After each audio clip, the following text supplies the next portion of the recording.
Hey, this is Tommy John, and you're listening to the Sports Circus.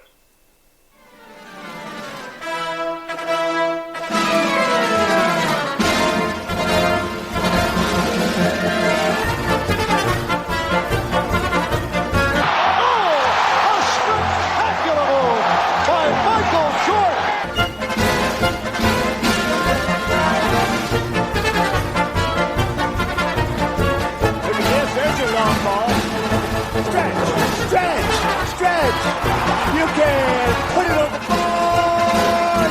Yes. Welcome to the Sports Circus. I'm your Master Sal, live from Las Vegas in the AMP TV studio, AAMP Television. Today's show is brought to you by UppercutChops.com. Check out their tasty selection of all-natural, dry-aged USDA, prime Angus, and Wagyu steaks and chops. Wait till you taste their best-in-class New York steaks, the filet mignon, the king of all those cowboy cut and tomahawk cut ribeyes. They're massive. How about those massive half-pound Wagyu burgers? Best I've ever had. Probably be the best you ever have as well. Check them out at UppercutChops.com. That's UppercutChops.com. Or give them a call, find out what's for dinner. 714-948-0100. 714-948-0100 for UppercutChops.com. All right, and a big welcome in everybody listening in on all of our affiliates, radio, television. You know who you are. Everybody streaming also on Pick Your Favorite Streamer, and everybody also on Chicago Food Favorites on Facebook. Thanks for joining us there as well, folks. That's a fun group. Check it out, Chicago Food Favorites on Facebook. A shameless plug, of course, for a group in which that I created just for my love of incredible foods from Chicagoland. All right. You know, there is a rule, and we all live by certain rules now, don't we? But then again, some of us don't live by rules. Some of us say, we're above the law. We can go ahead and do what we want. Well, in baseball, there is a rule called Rule 21. And Rule 21D, more specifically, is what we're after here. Rule 21D states, any player, umpire, or club or league official or employee who shall bet any sum whatsoever upon any baseball game in connection with which the bettor has a duty to perform shall be declared permanently ineligible. Now, that rule was instituted way back 104 years ago. And of course was posted in every clubhouse for decades upon decades. And of course we know that certain people had willingly violated the rule, both as a player and even sometimes as a manager. And then of course there was some punishment that was doled out. And we've seen that with certain players. We're going to get to that certain player that everybody's talking about. But I want to look at this from a little different perspective. And it's not whether this guy says, well, yeah, you got a shot, and this guy says you don't have a shot. It has nothing to do with that. It is about Rule 21D. Let me repeat. Any player, umpire, or club, or league official, or employee who shall bet any sum whatsoever upon any baseball game in connection with which the bettor has a duty to perform shall be declared permanently ineligible. That's the key word, ineligible. Now, as we move forward here, let's take a look at something else. Let's take a look at, there was a ban lifted. And we're not going to talk about the guy that you think we're going to just yet. I want to think about Joe Jackson, Shoeless Joe Jackson. Now, folks, in case you don't know about Shoeless Joe Jackson, just in case, here's a little history on Joe Jackson. Joe Jackson is a very interesting guy. Born way back in 1887, Joseph Jefferson Jackson, of course nicknamed Shoeless Joe, was an American professional baseball outfielder who played in Major League Baseball in the early 20th century, although his .356 career batting average is fourth highest in Major League Baseball. He's often remembered for his association, unfortunately, with the Black Sox scandal, which, of course, that was the 1919 Chicago White Sox. They participated, not all of them, in a conspiracy to fix the World Series. And of course, that was how the Cincinnati Reds got their first World Series. But of course, as a result, Commissioner Kennesaw Mountain Landis banned Joe Jackson from baseball after the 1920 season. And of course, during the World Series in question, Jackson had led both teams in several statistical categories and set a World Series record with 12 base hits. And so people say, well, Joe's role in the alleged scandal and banishment from the game and exclusion from the Baseball Hall of Fame has been fiercely debated. It's been a real big problem. And so you ask yourself, okay, let's fast forward. Never mind Joe. First of all, Joe, very uneducated individual. Now, Jackson, just in case you don't know, was born in Pickens County, South Carolina, son of a sharecropper. While Jackson was still a baby, his father moved the family to Pelser, South Carolina. A few years later, the family moved to a company town called Brandon Mill on the outskirts of Greenville, South Carolina. An attack of measles almost killed him when he was 10 years old. Move up to when he's 13. In 1900, when he was 13 years of age, his mother was approached by one of the owners of the Brandon Mill. The town they had the mill. And of course, he started to play baseball for the Mill's baseball team at 13 years of age. And of course, he was the youngest player on the team. He was paid $2.50 to play on Saturdays, basically about $94 in today's time, thereabouts. So he was initially a pitcher, of course, but one day he accidentally broke another player's arm with a fastball. That must be thrown really hard. And of course, no one wanted to bet against him, so they said, yeah, you know what, we're going to throw you out in the outfield. But nonetheless, the point is, with all of this stuff, he started when he was 13 years of age. Now, Joe was not a very, very smart man because why? Joe didn't have a whole lot of time to spend time in school and all this other. When you look back at his history, starting at the age of 6 or 7, Joe actually worked in one of the town's textile mills as a lindhead. Of course, a derogatory name for a mill hand. The reality is this guy was working at 6 and 7. So family financiers required Joe to take 12-hour shifts in the mill, and since education at the time was a luxury and the Jackson family really couldn't afford it, Joe was uneducated. And his lack of education ultimately became an issue throughout his life, and that, unfortunately, is another story. But we're going to get to all that. So when people say, well, hey, Joe, we didn't really know much about Joe, but now you know a little bit. Now let's fast forward here. We think about the commissioner of Major League Baseball has removed Joe and some other deceased players from the sport's permanently ineligible list. And of course, that moved the way for Joe and others to maybe be voted into the Hall of Fame. And so Rob Manfred is at the center of all this. And Rob Manfred, not everybody's favorite guy, and frankly, not my favorite guy, but then again, I don't have to go bowling with him either, if you know what I mean. Major League Baseball Commissioner Rob Manfred made the decision, and they said, you know what? These guys are dead. We're going to go ahead and take them off the ineligible list. And there is a lot of controversy around this. Lots and lots of controversy. Yes, the guys are gone, whatever. And President number 47 said, you know what, let's go ahead and try to put them in the Hall of Fame. Right? And so I get all that. But folks, there's much, much more to this story. Much more. And never mind this guy's success and that guy's success. Let's think about Joe Jackson for a minute. He and 7 other Chicago White Sox players were banned from baseball in 1921 after they were found to have fixed the 1919 World Series. And Jackson, like some of the others, was viewed as, well, a real problem because of the gambling side of it. But however, there is a little bit more when it comes to this story for Joe Jackson. So there was a little bit of dispute over his guilt. And Jackson's involvement in the scandal allegedly remained controversial all the way to today. And he reportedly refused a $5,000 bribe twice, even though it would effectively double his salary, only to have a teammate, Lefty Williams, toss cash on the floor of his hotel room. Jackson tried to tell the White Sox owner, Charles Comiskey, or Comiskey Park, right, about what was going on with the fix. But still, Comiskey refused to meet with him, unable to afford legal counsel. Jackson was represented by the team attorney, Alfred Austrian, a clear conflict of interest, of course. And before Jackson's grand jury testimony, Austrian allegedly elicited Jackson's admission of his supposed role in the fix by plying him with whiskey. So look, they got him drunk and they said, look, you're going to essentially go ahead and admit to everything and so forth. The problem is Austrian also persuaded the nearly illiterate Joe Jackson to sign a waiver of immunity from prosecution. Now, of course, there was a real big problem with that. And when you think about the idea of somebody that really could not defend themselves, you ask, well, hey, what happened in this grand scheme of things? Well, guess what? It happened that Joe Jackson was acquitted. And so Joe Jackson did not do, according to the court system, what they claimed he did.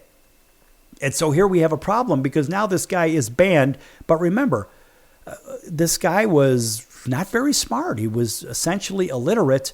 And that ongoing issue, it was just a real big problem. And look, the resolution, I should say, was one of those situations where the U.S. House of Representatives passed a resolution and talking about Jackson's sporting achievements and encouraging Major League Baseball to rescind his ineligibility. And of course, the resolution was symbolic since the U.S. government had no jurisdiction of the matter and Jackson died in 1951. But the reality is Joe Jackson was acquitted and he didn't do what those people said he did. Why am I going there? Because if you look at the other guy that everybody's talking about, he went there. And when we come back, we're going to go into that ineligibility list and again, run right back over rule number 21D for Major League Baseball because it's really significant, folks. And if you don't think it is, well, guess what? It is. Back here in a few minutes on The Circus. Don't go anywhere.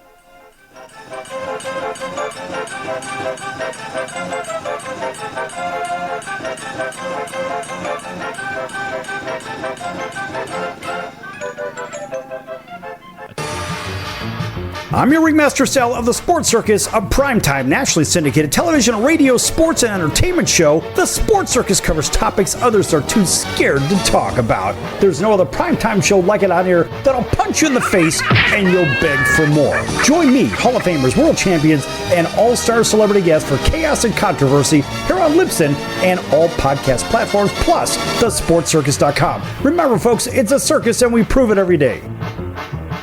Why pay retail for your next car? Just visit beepinautos.com to find your new-to-you car or truck. They find cars for people, even when cars are hard to find. So just go to beepinautos.com and click on Find Me a Car, and they find your perfect car on the wholesale market. Beepinautos.com. They're a car concierge. Beepinautos.com. B-E-E-P-I-N autos.com. Beepinautos.com. Now you have a friend in the car business when you need it most. Trusted since 2013. Just click Find Me a Car at beepinautos.com.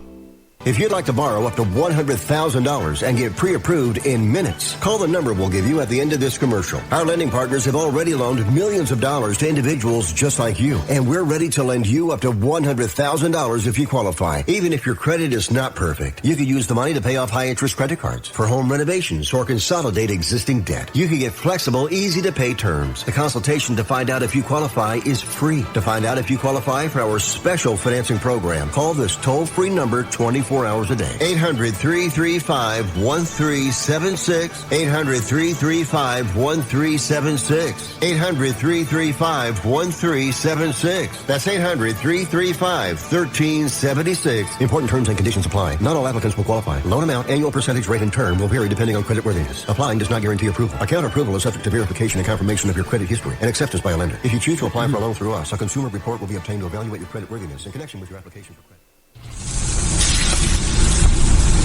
That's the sound of sizzling, dry-aged USDA Prime Wagyu and Angus steaks from UpperCutChops.com. Their best-in-class filet mignons, New York steaks, and the king of all steaks, the tomahawk and cowboy cut ribeyes are the best in the business. Even their Prime Wagyu burgers will likely be the best you've ever had. Browse the full selection of steaks and chops at UpperCutChops.com from the comfort of your home or on your mobile device. UpperCutChops.com delivers all-natural, dry-aged USDA Prime Wagyu and Angus steaks and chops directly to your door, without the hassle of going to the grocery store and fight crowds to pick from a small selection of average and best meats with injected steroids, fillers, and coloring added to look good. Find out what's for dinner at UpperCutChops.com or call 714-948-0100. 714-948-0100. 714-948-0100. Or make your selection directly at UpperCutChops.com.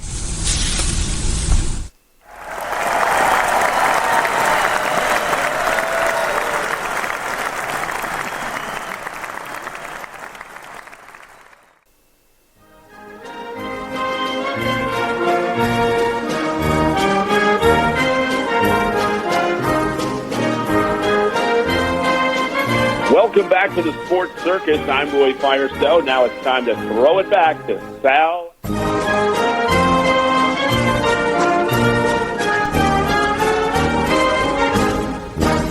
Thank you, Roy, and welcome back to the Sports Circus. I'm your ringmaster, Sal, live from Las Vegas in the AMP TV studio, AAMP Television. This segment brought to you in part by our friends over at the College of Southern Nevada Athletics. Check them out at csncoyotes.com for upcoming games and events. That's the College of Southern Nevada Athletics, csncoyotes.com. Folks, make sure you check out the College of Southern Nevada Athletics. All right. You know, they've been with us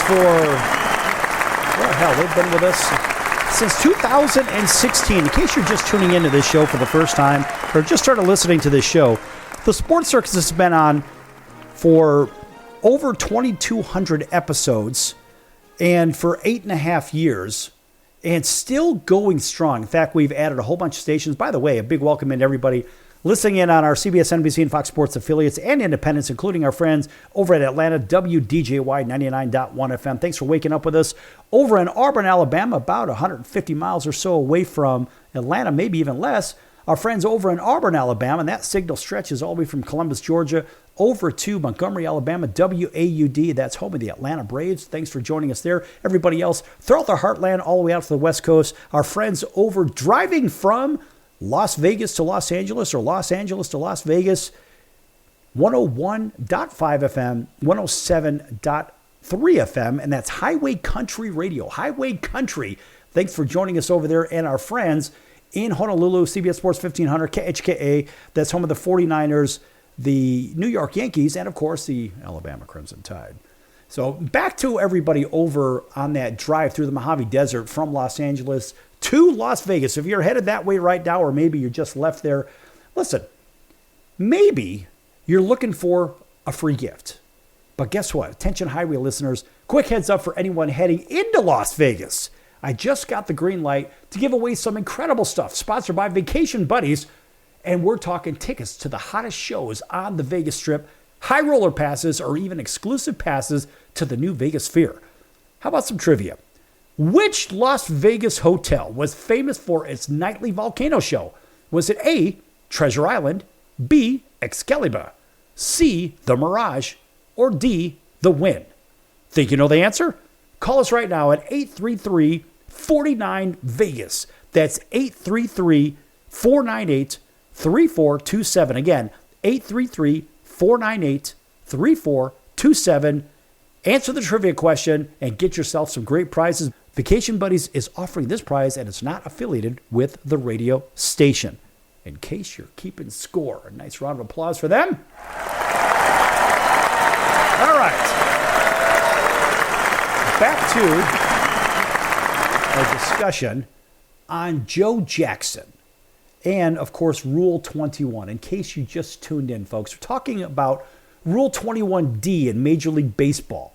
And that states any player, umpire, or club or league official or employee who shall bet any sum whatsoever upon any baseball game in connection with which the bettor has a duty to perform shall be declared permanently ineligible. Now, this has been around for 104 years. So in the last segment, we were talking about Joe Jackson, Shoeless Joe Jackson with the White Sox. And Joe Jackson was acquitted for his alleged involvement with the Chicago Black Sox from the 1919 World Series. And so Joe was unjustly put on this ineligible list. And there's a problem because there are other guys on there that are on the list as well. In case you don't know, there is an ineligibility list. So as we look at that list, I'm like, this is a very long and lengthy list. But folks, you need to know this if you're going to talk baseball and this topic with anybody with any relevance whatsoever. Otherwise, it's just dogma and you have no damn clue what's going on. And let's face it, everyone's going to get into the debate. It's like the debate of Michael Jordan, the greatest player of all time in the NBA, and everybody or anybody else. It's a real simple debate. With this situation, you have to know Rule 21D, and you have to understand the elements of Rule 21D. Certain people on the ban list have violated it. Pete Rose, absolutely violated it, and he should remain ineligible. But I want to run through this. This is really interesting because a ban from Major League Baseball, as we know, is a form of punishment levied by the Office of the Commissioner of Major League Baseball against a player, manager, executive, or other persons connected with the league as a denunciation of some of the actions that a person committed deemed to have violated the integrity of the game and or otherwise tarnished its image. So a banned person is forbidden, a banned person is forbidden. A banned person is forbidden from employment with Major League Baseball or its affiliates, minor leagues, and is forbidden from other professional involvement with Major League Baseball, such as acting as sports agent, Major League for any players. And of course, since 1991, all banned people, whether living or deceased, have been barred from induction to the Baseball Hall of Fame. So I want you to keep that in mind. Keep in mind that Major League Baseball has maintained an official permanently ineligible list since Kennesaw Mountain Landis was installed as the first commissioner of baseball in 1920, 105 years ago. That's a long time, folks. Although the majority of banned persons were banned after the establishment of the commissioner's office. Some were formally banned prior to that, while a few others were informally blacklisted by major league clubs. And most persons who have been banned, including many others who have been reinstated, were banned due to the association of gambling or otherwise conspiring to do what? To fix baseball games or the outcomes of the games. Others have been banned for multiple reasons, including illegal activities off the field. Another big one there. Violating such terms of their playing contract or making disparaging remarks that brought the game into dispute. So this is really important, this piece right here, because prior to 1920, players were banned by the decision of a committee. There were 14 players banned from 1865 to 1920. Of those, 12 were banned for association with gambling or attempting to fix games. One was banned for violating the reserve clause. Now, in case you don't know what the reserve clause is, in North American professional sports, back then, it was a part of a player contract which states that the rights of the player were retained by the team upon the contract's expiration. Players under these contracts were not free to enter into another contract with another team. Now, that still holds true today. So if you ask yourself, is that a real thing? Yeah, that is a real thing. So when you think about the players that were banned, the last living player banned by Kennesaw Landis, William D. Cox, who died in 1989 at the age of 79. That was the last player banned by the original commissioner. And so you have to ask yourself, what is the next step? What is prohibited? What is the punishment? Now here, it says right here, as far as punishment, a person who has been banned from Major League Baseball is barred from all of these, plus more. Employment with Major League Baseball, one of its affiliates, minor leagues, as I mentioned, etc., as player, coach, or manager, front office, etc. Acting as sports agent, which I mentioned. Maintaining business ties with Major League Baseball or with any Major League team or minor league club. The exception to this is Major League Baseball or any other league. So the exception to this is that Major League Baseball or any major league or minor league club may invite banned persons to participate in events where said participants will not put the banned person in a position where they could influence play, for example, an appearance at a public recognition ceremony. All such participants is subject to the approval of the commissioner, who has the authority to deal with in such requests on a case-by-case basis, and the exact privilege that will be afforded to each and for each special event is determined by the commissioner. Invariably, access to the clubhouse and related facilities by banned people will not be permitted. That's why Pete was allowed to go to some of the Cincinnati Reds events and so forth. And of course, that was one of the exceptions, and that was something that, well, it probably shouldn't happen anyway. And also, the prohibition is not the result of any major league rule or policy, since the Hall of Fame falls outside the jurisdiction of the commissioner's office, but it is a policy enforced by the Hall itself. Prior to the late 1980s, the Baseball Writers Association of American Veterans each had an unwritten rule excluding banned people from consideration for election to the Hall of Fame. And of course, the banishment of Pete Rose is one of those discussion points. Now, although Bart Giamatti said, well, maybe we'll reinstate him and so forth, sorry, Fay Vincent said, I don't think so. He held it up. And he said, look, I am going to stand by what the Hall says and what the commissioner rules say and what Rule 21D says. And so good for Fay Vincent. Now, of course, prior to Rose's ban, 2 members of the Hall of Fame, Willie Mays and Mickey Mantle, were banned from baseball for associating with licensed casinos with duties unrelated to sports betting. Aha. So the Hall took no action as a result of these bans, which in any event were extremely controversial in the first place. And of course, they were rescinded. So there's no issue with that. Since that time, Robbie Alomar has only been banned from Major League Baseball from, Rule 21D. But remember, as of April 2025, Alomar remains enshrined where? In the Hall of Fame. So he is still in there despite all the nonsensical rules. But Rule 21D is what we're after. We're going to continue on with this when we come back from our break here on the Sports Circus. Don't go anywhere. Lots more to come, folks.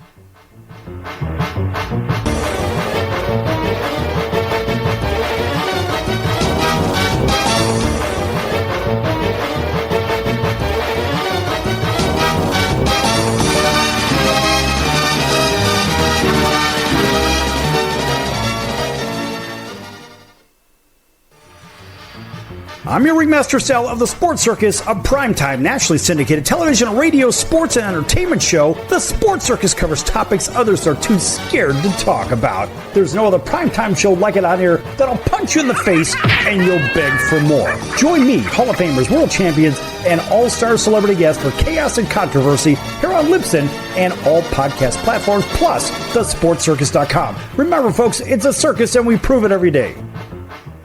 Hello, Americans. It's Uncle Sam here. If you owe $10,000 or more in back taxes to the IRS or state, don't worry. I've got important news that may help you negotiate a lower tax bill. In today's economy, the IRS has released a variety of new rules and is offering more flexible terms to help Americans looking to settle their IRS debt.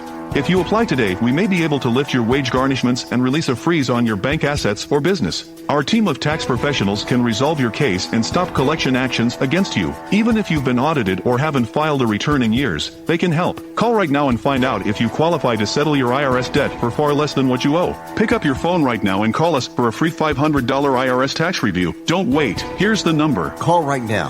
800-950-2049. 800-950-2049. 800-950-2049. For the last time. That's 800-950-2049. Do a search on how to get out of credit card debt, and you'll find everything from crazy promises to ways you can try to do it yourself. Many of those ideas just don't work, and they leave you broker than you were. Here's some advice. Call our debt helpline. In a quick and free 5-minute conversation, our experts will listen to you and learn about how much credit card debt you have, what your goals are, and then show you the right solution to help you get out of credit card debt with one new simple, affordable payment. The credit card companies make available special programs to help if you're struggling. All it takes for you to finally get out of credit card debt is one quick, free phone call. So please call right now. 800-948-6817. 800-948-6817. 800-948-6817. That's 800-948-6817. Paid for by the Debt Helpline. Why pay retail for your next car? Just visit beepinautos.com to find your new-to-you car or truck. They find cars for people, even when cars are hard to find. So just go to beepinautos.com and click on Find Me a Car, and they find your perfect car on the wholesale market. Beepinautos.com. They're a car concierge. Beepinautos.com. BEEPIN autos.com. Beepinautos.com. Now you have a friend in the car business when you need it most. Trusted since 2013. Just click Find Me a Car at beepinautos.com. I'm your ringmaster Sal of the Sports Circus. Join me and Hall of Fame world champion and all-star celebrity guest for Chaos and Controversy here on Libsyn and all podcast platforms. Also, thesportscircus.com. Remember, folks, it's a circus and we prove it every day. Hey everyone, Dave Jackson here, ESPN rules analyst on ESPN Hockey, and you're listening to the Sports Circus.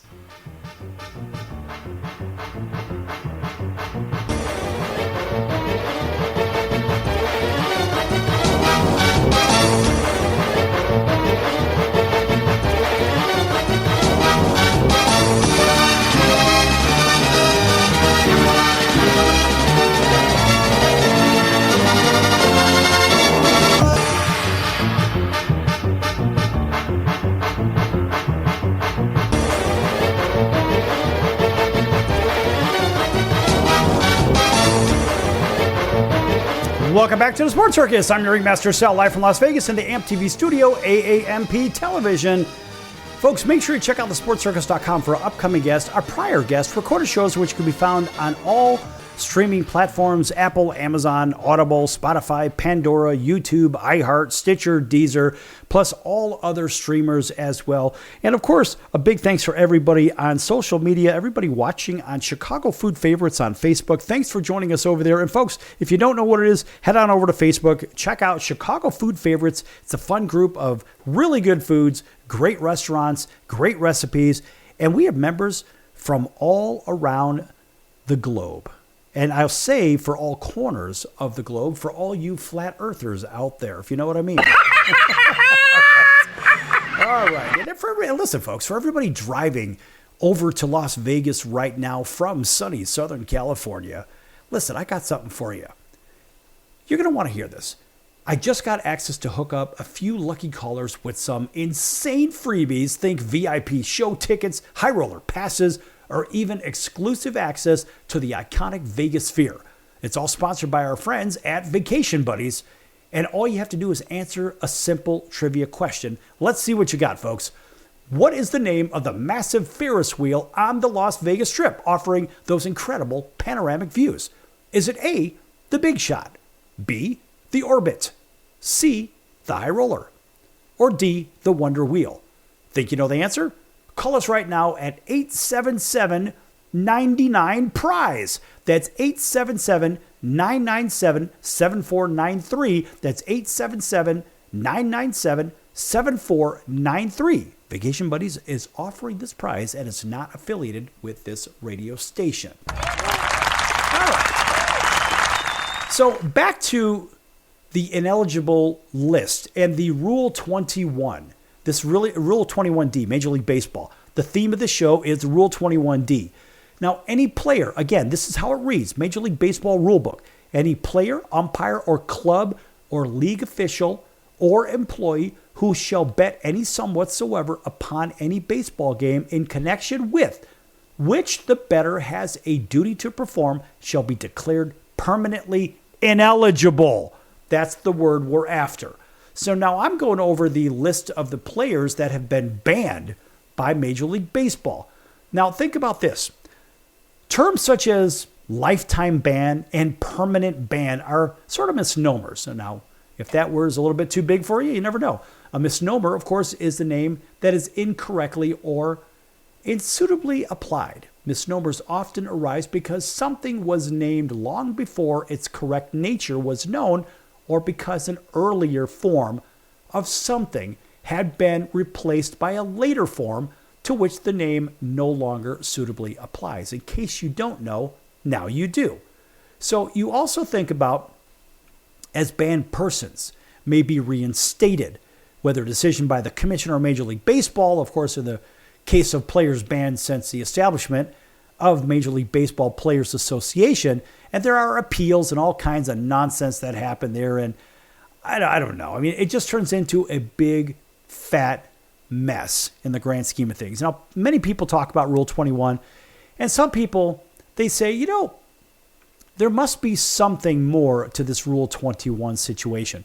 Permanently ineligible should be interpreted, according to one source, in light of the purpose and policies behind Rule 21, which are to, 1, protect the game from individuals who pose a risk to the integrity of the sport by prohibiting the participation of such individuals, and number 2, create a deterrent effect that reduces the likelihood of future violations by others.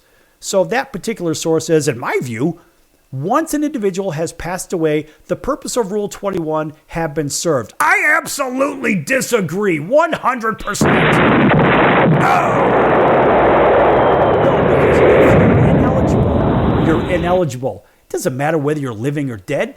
The reality is you broke the rules of Rule 21D. That's right.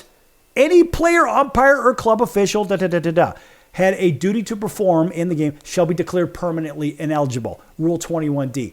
So look, that particular source, I don't think so. And this is just some historian's viewpoint, or actually it's not even that. It's actually a letter that was written by somebody regarding Pete Rose and so forth. All right. And so maybe it was some kind of individual with some kind of clever wording or whatnot. Look, it doesn't matter. The reality is this guy, Pete Rose, broke the rules. And the rules are painstakingly clear. So just because you passed away, it doesn't mean Rule 21 has been served. And this person goes on to say, obviously, a person no longer with us cannot represent a threat to the integrity of the game. I don't think so, because they certainly can. It's always a subjective discussion. Is it? Or is it an objective one? You decide. The reality is the value is subjective, but then again, certain aspects are what? They're objective. That's up to you, the listener, to decide. And so this particular individual wrote a letter on Pete's behalf, said, therefore, I've concluded that permanent ineligibility ends upon the passing of the disciplined individual, and Mr. Rose will be removed from the permanent ineligible list, blah, blah, blah. And this is just a bunch of garbage. Now you think of non-prohibited. Well, look, among the activities that a banned person is not precluded from participating as of 2016 include participating in baseball leagues that are not affiliated with Major League Baseball. So they can go ahead and be a part of independent baseball leagues.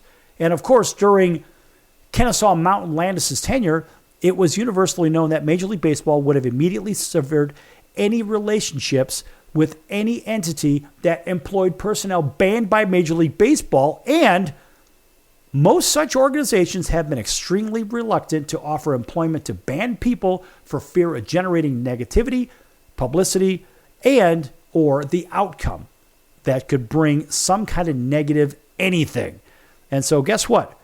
I think Kennesaw Mountain Landis was onto something. And of course, he was certainly wrong with the Joe Jackson situation because he was acquitted in court. But also, the non-prohibited also includes working for employers that themselves have business relationships with Major League Baseball and or Major League or minor league clubs, provided the relationships does not result in direct association with any major league or minor league club and or put the banned person in a position to influence baseball operations. That's what this is all about, folks. Are they in a position to influence the game or the operations themselves? That's really what we're talking about here. And look, there's a list of banned people.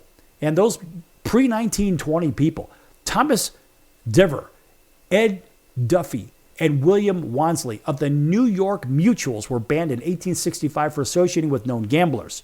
And of course, Dever was reinstated later that year, and Duffy and Wansley were reinstated in 1870. So they were both brought right back. John Ratcliffe of the Chicago White Stockings was banned in 1874 after attempting to bribe an umpire, Billy McLean, with $175, which today is about $4,800, to help the White Stockings win. And of course, he was blacklisted, but ultimately was reinstated and played the next year. George Bechtel, another one of the Louisville Grays, was banned in 1876 for conspiring with his teammates to intentionally lose a game for $500 or about 15 G's in today's time.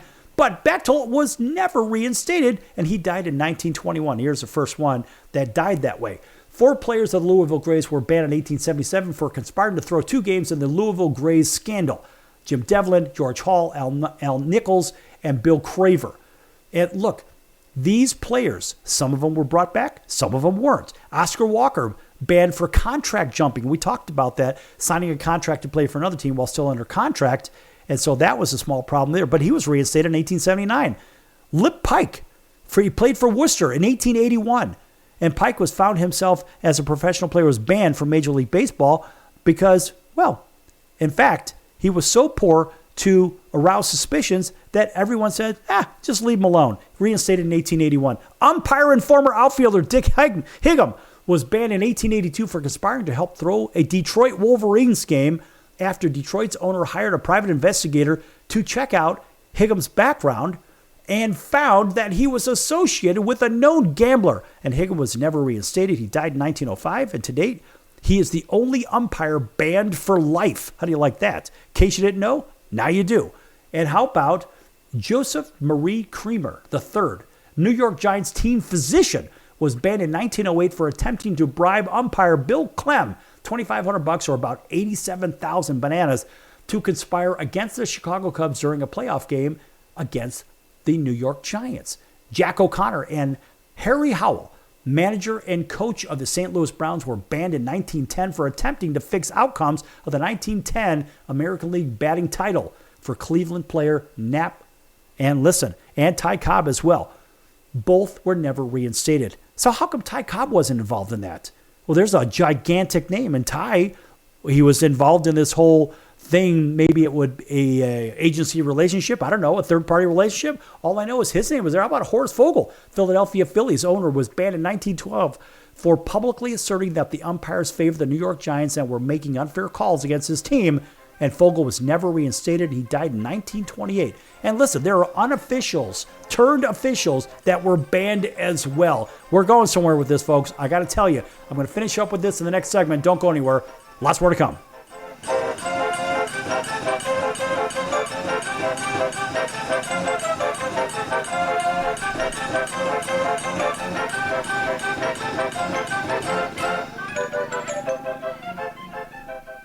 Do you know someone with a drug or alcohol problem? Get help right now. Insurance may cover everything. Stop the drug and alcohol nightmare. Are drug and alcohol problems hitting you too close to home? Get help right now. Insurance may cover everything. 800-831-1560. 800-831-1560. 800-831-1560. That's 800-831-1560. Why pay retail for your next car? Just visit beepinautos.com to find your new-to-you car or truck. They find cars for people, even when cars are hard to find. So just go to beepinautos.com and click on Find Me a Car, and they find your perfect car on the wholesale market. Beepinautos.com. They're a car concierge. Beepinautos.com. B-E-E-P-I-N autos.com. Beepinautos.com. Now you have a friend in the car business when you need it most. Trusted since 2013. Just click Find Me a Car at beepinautos.com. If you served in the Marine Corps, by now you know about the contaminated water problem at Camp Lejeune. If you were stationed or worked at Camp Lejeune from 1953 to 1987, you probably have a lot of questions. We have some answers. You could be entitled to compensation. Billions of dollars are being allocated to pay for damages to anyone stationed at Camp Lejeune during that time. Unfortunately, it appears that officials may have known the contaminated water problem existed and did little to protect their men. The Semper Fi code was not honored. If you or someone in your family has developed a serious illness, including various forms of cancer, call this Camp Lejeune legal support line right now. You can't turn back the clock and change what happened, but you can certainly call right now and learn your rights as a Marine. Here's the number. Call 800-335-7196. 800-335-7196. That's 800-335-7196. Do a search on how to get out of credit card debt, and you'll find everything from crazy promises to ways you can try to do it yourself. Many of those ideas just don't work, and they leave you broker than you were. Here's some advice. Call our debt helpline. In a quick and free 5-minute conversation, our experts will listen to you and learn about how much credit card debt you have, what your goals are, and then show you the right solution to help you get out of credit card debt with one new simple, affordable payment. The credit card companies make available special programs to help if you're struggling. All it takes for you to finally get out of credit card debt is one quick, free phone call. So please call right now. 800-948-6817. 800-948-6817. 800-948-6817. That's 800-948-6817. Paid for by the Debt Helpline.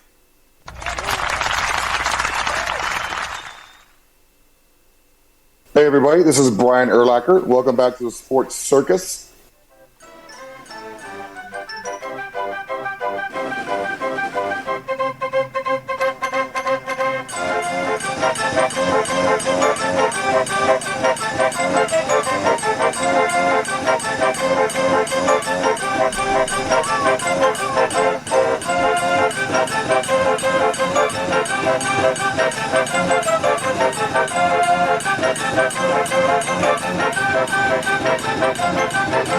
Welcome back to the Sports Circus. I'm your ringmaster Sal, live from Las Vegas in the AMP TV studio, AAMP Television, Folks, make sure you check out the SportsCircus.com's partners.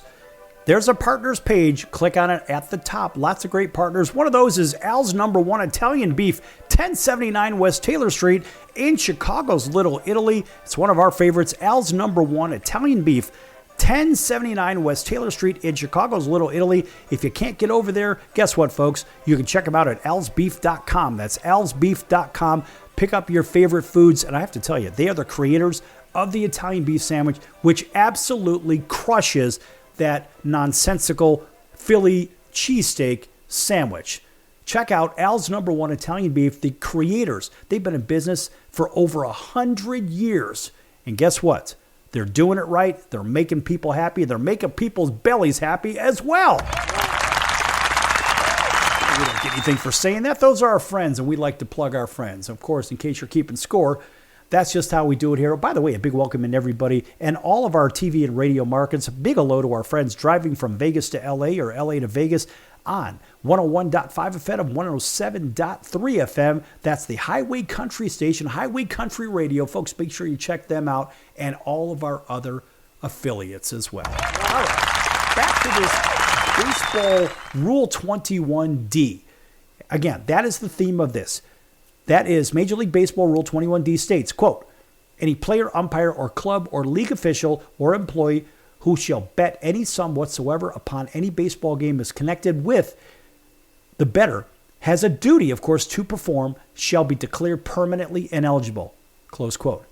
That's the key phrase, permanently ineligible. And we're running over a list of some of the players that were banned. And here's just a couple of others. Now, banned under Bowie Kuhn, and we have to think of guys like Fergie Jenkins.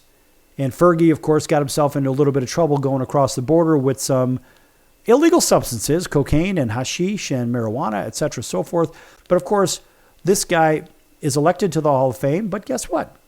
Reinstated by an independent arbiter. Willie Mays and Mickey Mantle, as I mentioned also.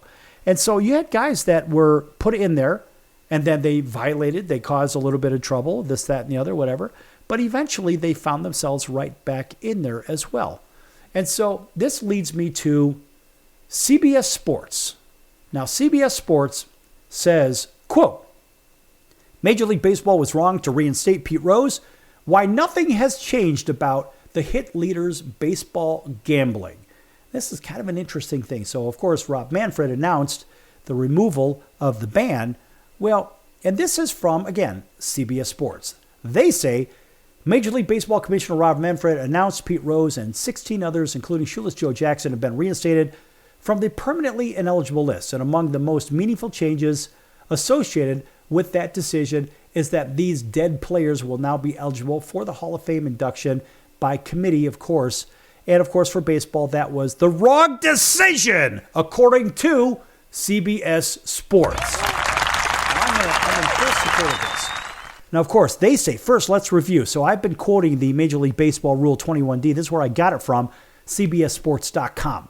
And they say, Major League Baseball Rule 21D states, quote, any player, umpire, or club, or league official, or employee who shall bet any sum whatsoever upon any baseball game in connection with which the bettor has a duty to perform shall be declared permanently ineligible, close quote.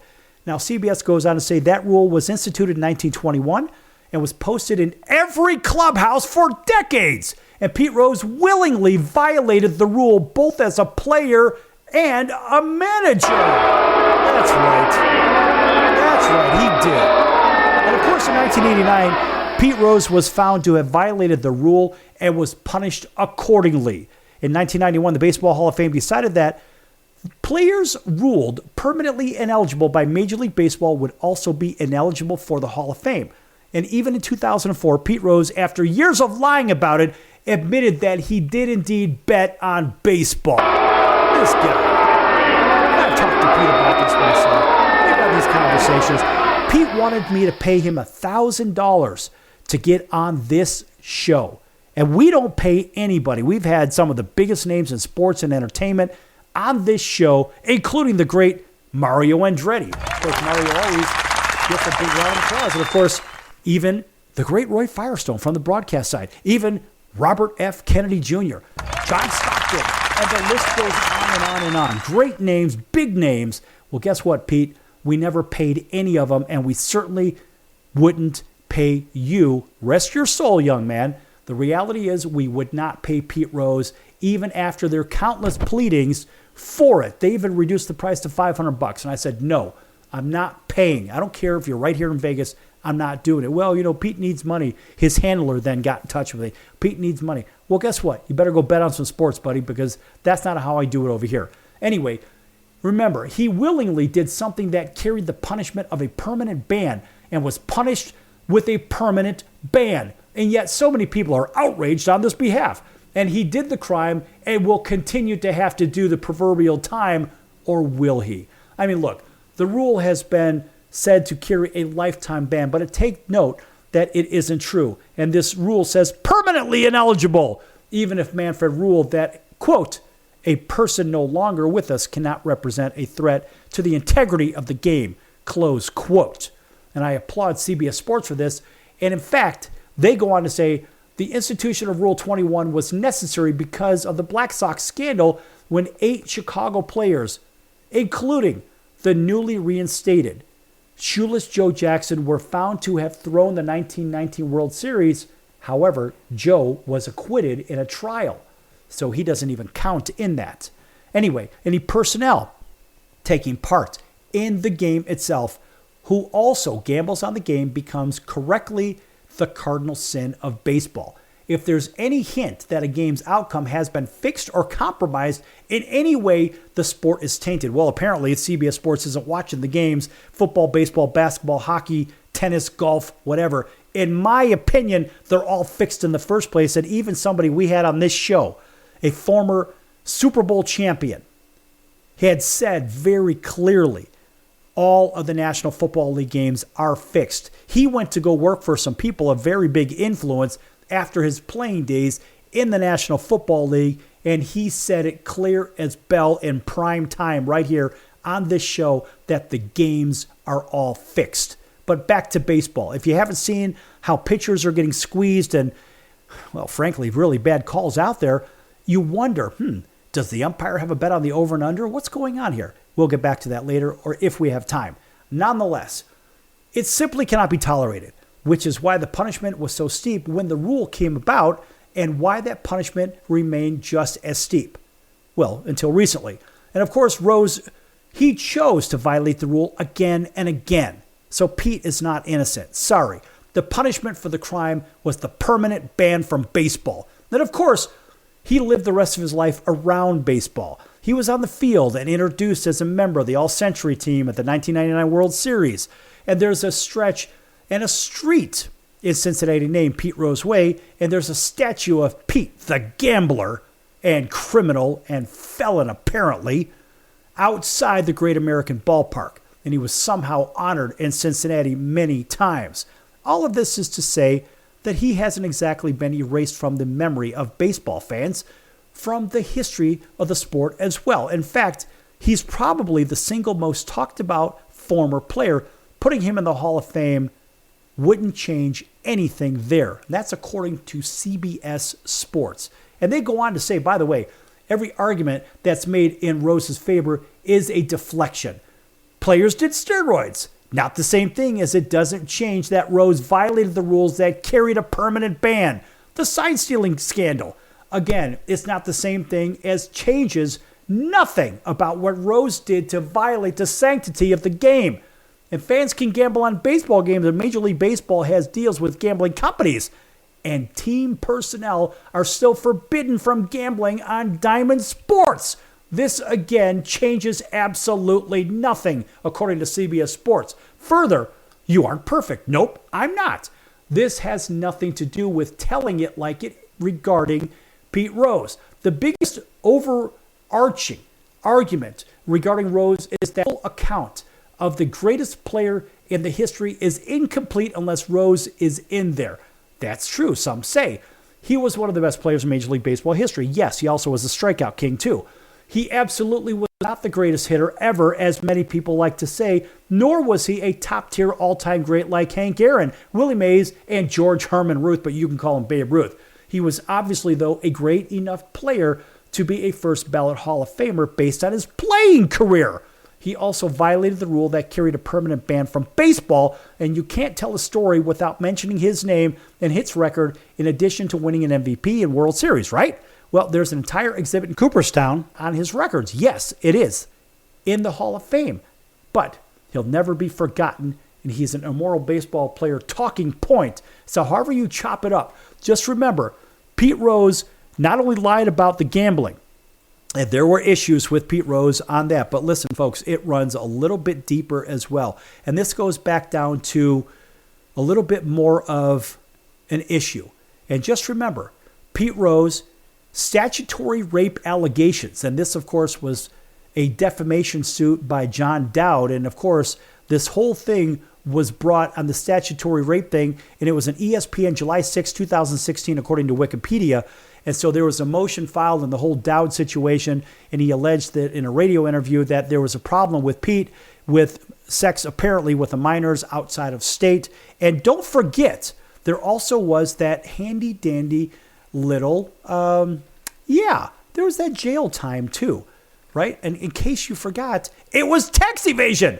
On April 20th, 1990, Rose entered a plea of guilty to 2 charges of filing false income taxes and not showing income he received from selling autographs and memorabilia and from horse racing winnings. On July 19th of that year, 1990, he was sentenced to 5 months in prison at the United States Penitentiary in Marion, Illinois, and fined $50,000. Rose was released on January 7th of 1991, having paid $336,041 in back taxes and interest, and was required to perform 1,000 hours of community service. So this dude was lying for a long time. And so he's trying to weasel his way back in. They let him weasel his way back in after death. But remember, according to Rule 21, in case you're keeping score, that's what the theme of this show is, folks.